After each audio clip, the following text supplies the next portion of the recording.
Kocha wa timu ya taifa ya Tanzania Taifa Stars Miguel Gamondi amewaongeza kwenye kikosi wachezaji wawili kutoka kwenye kikosi cha timu ya taifa chini ya miaka 17 Serengeti Boys, Lukman Mbalasalo pamoja na Kasim Juma kwenye kikosi ambacho kitacheza michezo miwili kwenye kalenda ya FIFA.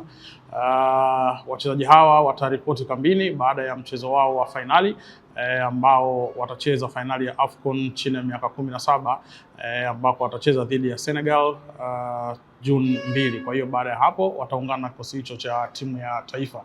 Wachezaji wengine wa Taifa Stars wenyewe watajiunga na kikosi leo jioni, lakini pale Marrakesh Morocco ndiko ambako michezo hiyo miwili itachezwa.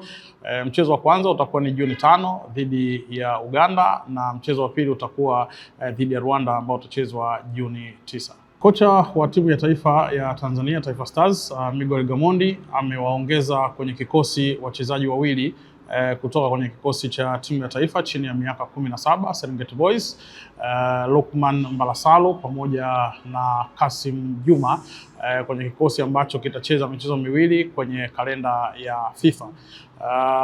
Wachezaji hawa wataripoti kambini baada ya mchezo wao wa fainali ambao watacheza fainali ya AFCON chini ya miaka 17 ambapo watacheza dhidi ya Senegal Juni 2. Kwa hiyo baada ya hapo wataungana na kikosi hicho cha timu ya taifa.